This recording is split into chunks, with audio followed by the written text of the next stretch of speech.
Dan semoga kita tidak termasuk orang yang pertama. Dan bisa jadi anda ibu orang yang pertama ini justru kalau ditambah tanpa ada masalah. Kesan dari luarnya itulah istidraj. Ya. Maka anda ibu jadilah seperti kelompok yang ketiga. Dan ini kelompok yang kedua ada dalilnya. Kelompok yang pertama ada dalilnya. Abi hilaf surat dan ayatnya apa saja ada di catatan. Ya. Maka anda ibu polanya begitu. Sok gerak cobian gerak. Serius. Coba dulu. Enggak harus tiap sedekah 70% semuanya, enggak. Kali-kali lah. Tembus angka yang kita belum pernah sedekah sebesar itu. Atau mungkin zakat kita belum pernah dengan cara yang benar, benarkan cara zakatnya. Supaya sah zakatnya di mata Allah ya. Begitu. Karena kan ada ibu,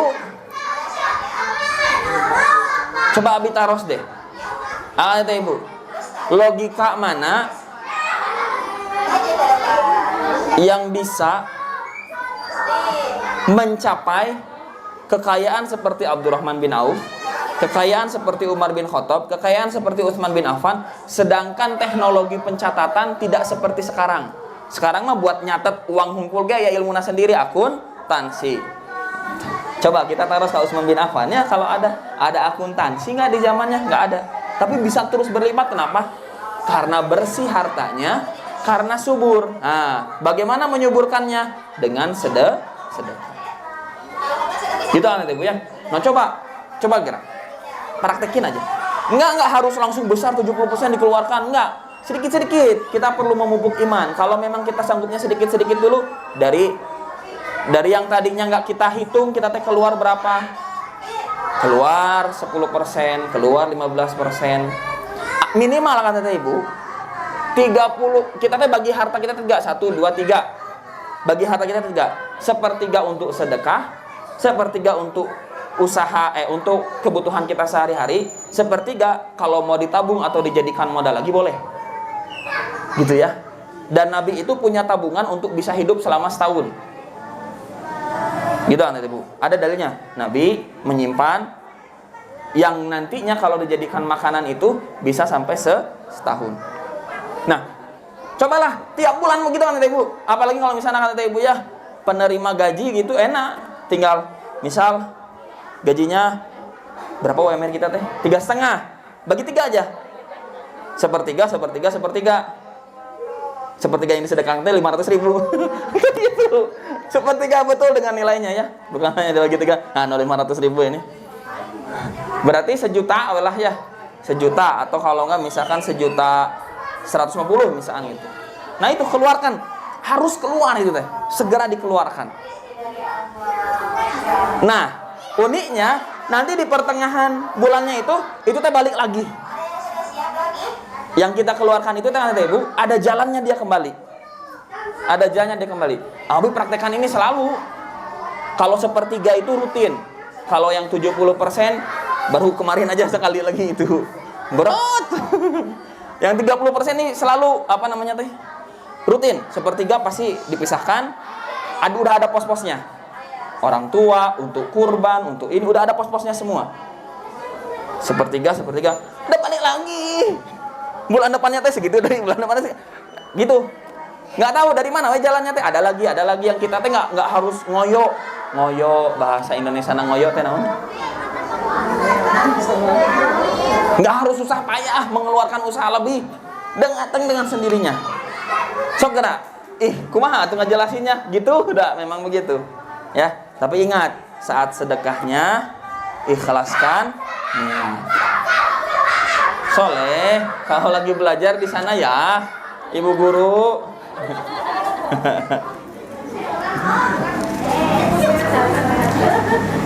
Gitu kan ibu ya. Nah, sekarang kita kembali ke hikmah zakat sebelum nanti ke teknis dan tata cara serta hukum-hukumnya. Kemarin kita sudah bahas 2 poin hikmah zakat, menyucikan jiwa manusia dari penyakit-penyakit kikir dan pelit, tamak dan rakus. Yang kedua, membantu orang-orang miskin dan memenuhi kebutuhan orang-orang yang mengalami kekurangan, kesialan, dan yang terampas haknya. Sudah ya, dijelaskan ya. Poin ketiga, menegakkan kemaslahatan umum yang menjadi pondasi kehidupan umat dan kebahagiaannya. Ada Ibu, kita itu akan bertemu dengan momen, dengan fenomena di mana halayak umum yang luas ini butuh bantuan. Kayak kemarin nelahnya kita 2020, 2021 ada Covid. Nah, kalau kita punya dana zakat akan ada Ibu, maka Covid dibantu dari dana zakat atau dari baitul mal lah, intinya dari baitul malnya dulu. Ya. Karena kan kalau zakat sudah ada asnaf-asnafnya, sudah ada penerima-penerimanya. Tapi kalau misalkan kita tunaikan zakat itu, kemudian ada kemaslahatan-kemaslahatan umum yang memang masuk ke asnafnya itu. Contoh misal, fisabilillah, berjihad di jalan Allah.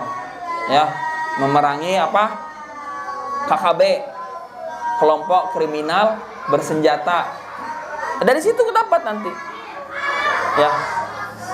Dan sebagainya. Juga jadi pondasi kehidupan umat. Jadi pondasi itu gimana kata Ibu? Kan sekarang teh susah ya mengentaskan kemiskinan, kesenjangan gitu ya, isu-isu sosial teh begitu. Ya ini solusinya zakat. Kalaulah orang-orang tahu dan Ibu Menteri Keuangan Ibu Sri Mulyani tahu potensi zakat. Potensi zakat kita akan ada Ibu di Indonesia itu sekitar 127 triliun per tahunnya potensi zakat itu. Tapi yang baru terserap hanya 12 triliun. Berarti seberapanya? 1/10-nya yang baru terrealisasi orang-orang itu bayar zakat. Terbayang kalau 127 triliun untuk 8 asnaf. Fakir, miskin, ibnu sabil, sabilillah, mu'alaf, gharimin. 7 apa 8? 2 lagi apanya? Amil. Nah, itu. Terus satu lagi? 7 apa 8? Iya, satu lagi apa? Fakir, miskin, ibnu sabil, sabilillah, gharimin. Terus teh ibnu sabil teh yang dalam perjalanan. Oh, ini. Mu'alaf. Terus tadi itu apa? Amil, hamba sahaya. Hamba sahaya. Nah, bayangkan. Fakir, apa bedanya? Hamba sahaya, fakir, miskin. Apa bedanya kan Ibu? Apa bedanya hamba sahaya, fakir, miskin? Apa bedanya? Kan kalau dikasih porsi tuh, apa bedanya tuh? Hamba sahaya berarti manusia yang diperjualbelikan. Budak. Sanes budak kecilnya sanes.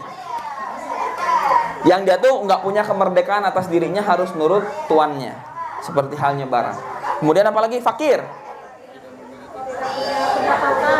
Gelandangan. Di kita mah itu fakir. Orang miskin apa? Tunawisma teh orang yang bekerja tapi dia nggak punya tempat tinggal, atau bekerja punya tempat tinggal tapi nggak mencukupi kebutuhannya sehari-hari. Gitu. Seperti kita lah saat ini terima gaji gitu, terima kasih, nggak mencukupi sebulan.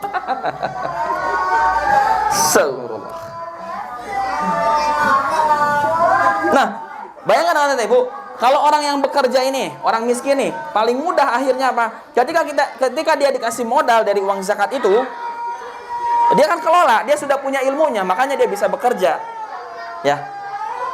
Orang fakir nih, setidaknya untuk kebutuhannya sehari-hari dia nggak usah bingung lagi. Kalau perutnya sudah tercukupi, maka apa? Sisanya yang dia butuhkan ilmu. Kalau dia punya ilmu, naik value-nya, naik nilai sebagai diri manusianya untuk ngasih manfaat ke banyak orang. Ya. Kalau naik value-nya berarti dia bisa punya dapat pekerjaan. Naiklah dari fakir jadi miskin. Kalau sudah jadi miskin, dikasih lagi tetap. Nggak jadi bebas kan? Nggak jadi terlepas dari asnaf. Tetap dikasih lagi. Balik lagi kayak miskin yang sebelumnya. Karena dikasih modal, naiklah dia jadi bisa muzaki. Gitu kan. Orang ada dari safari, orang dari safari. Terus dia kehabisan bahan makan dan sebagainya. Kan kadang kita masuk curiga gitu ya, mun aya nu orang ka mushola gitu atau ke masjid. Abdi teh ti ditu saepeun ongkos. Gitu kan? Kita teh ngasih kayak belum udah sekuton. Bener teh nya ieu. Aya aya tetapi 3 bulan kamari ka dieu deui sih. Nah, ini begitu ya. Nah, kalau ada uang zakat itu dikasih dari situ. Kalau memang kitanya susah kan enak ya. Gampang kan? Ya, dan jam berapa ini teh? Lanjut nanti, Bu. Kemudian apa? Kalau sudah begitu, siapa yang tidak bahagia? Bahagia seluruhnya. Kalau akan nanti, Ibu, orang miskinnya, orang fakirnya bahagia, dia kepikiran buat berbuat kriminal enggak? Enggak. Kalau dia tidak kepikiran berbuat kriminal, kira-kira orang yang kaya lebih aman dan nyaman enggak hidupnya? Bahagia buat semua. Karena si fakir tahu, karena si miskin tahu, dia hidup itu dari hartanya si kaya. Kan bagusnya itu, ini muzaki di sini tinggalnya, maka yang penerima zakatnya itu adalah sekitar muzaki itu. Jadi bukan zakatnya kita orang sini untuk orang yang jauh di sana, enggak, untuk orang sekitar. Makanya supaya aman, supaya semuanya bahagia karena merasakan hartanya dan tahu, oh kan ai yang fakir, yang miskin meni berehan, ya ibu haji gitu dermawan, masya Allah gitu kan. Taunya kan gitu. Padahal kita sedang menunaikan zakat. Begitu nanti Bu ya. Hikmah yang keempat, membatasi penumpukan kekayaan hanya pada tangan orang-orang kaya, para pedagang dan pengusaha semata, supaya harta tersebut tidak tertahan di lingkungan kelompok yang terbatas atau hanya beredar di kalangan orang-orang kaya saja. Ada Ibu, rumah segimana mahalnya rumah ada Ibu itu tidak kena zakat selama rumah itu ditinggali. Kalau itu rumahnya jadi rumah kosong baru kena zakat. Berarti rumah kedua, rumah ketiga, rumah keempat, rumah kelima sengaja dibikin kosong, nah itu bisa kena zakat. Tapi rumah yang kita tinggali mau harganya 10M tidak kena zakat. Ibu gaduh mobil 1, harganya 1M, nggak kena zakat. Tapi mobil kedua, mobil ketiga, mobil keempat yang nggak pernah dipakai, nyugruk aja di garasi. Karena hari ini ada orang yang menyimpan harta dengan mobil, ada yang menyimpan harta dengan jam tangan, kena zakat. Artinya apa? Artinya nanti kekayaan nggak tersimpan di orang kaya hungkul. Ada Ibu, misal contohnya begitu. Ya kita berhusnudzon pasti beliau bayar zakat ya. Contoh Raffi Ahmad, masya Allah gitu kekayaannya ya. Rumahnya kayak istana, mobilnya banyak gitu. Insya Allah lah kita berhusnudzon beliau bayar zakat. Kalau ternyata nggak bayar zakat, kan orang tuh cuma ngahulang hungkul. Gimana caranya bisa gitu? Udah cuma gitu aja. Tapi kalau beliau bayar zakat, orang di sekitarnya apa yang terjadi? Oh, ternyata beliau pun kaya, merhatikan kita juga. Dan ini selalu nih, rutin nih, misalkan setiap setahun teh saya dapat dari uang zakatnya segini, lebar dong. Kalau tahun depan dapat dihabiskan lagi. Kalau ternyata bisa diolah, diberdayakan. Gitu nanti Bu ya. Nah maka kekayaan tidak hanya pada orang-orang kaya saja. Udah mah gitu nanti Bu ya. Habis itu apa? Nukaya, nikahnya sama nukaya lagi. Udah.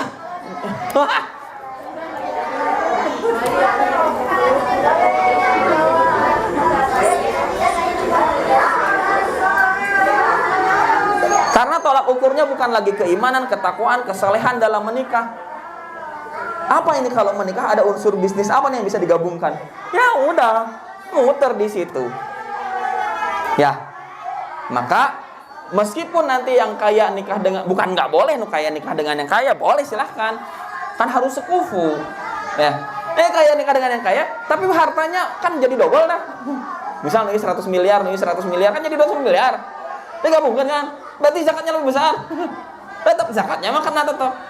Gitu. Yang tadinya mungkin istrinya daerah mana? Daerah Pangandaran, karena pindah ke sini, berarti harta dia yang ada di Pangandaran jadi harta yang di sini dong. Digabungkan di sini kan jadi lebih besar. Jadi orang sekitar pun terasa lebih manfaatnya. Tuh. Lihat bagaimana Islam mengatur harta. Caur nu kaya teh. enak bisa neta ke rumah kerja dikasih wae, enggak begitu. Konsep berpikirnya enggak begitu. Para pedagang dan pengusaha semata supaya supaya harta tersebut tidak tertahan di lingkungan kelompok yang terbatas atau hanya beredar di kalangan orang-orang kaya saja. Jadi hartanya berputar. Hartanya jadi semakin berputar. Kalau berputar akhirnya masyarakat kan beli, jual beli, akhirnya terjadi roda ekonomi, begitu kan? Kalau berputar akhirnya apa? Yang kaya pun kalau dia punya usaha ada yang beli. Kayak gitu anak ibu ya. Dan banyak hikmah-hikmah yang lain. Itu saja dulu untuk saat ini anak ibu. Nanti insya Allah kita lanjut ke hukum orang yang menolak membayar zakat.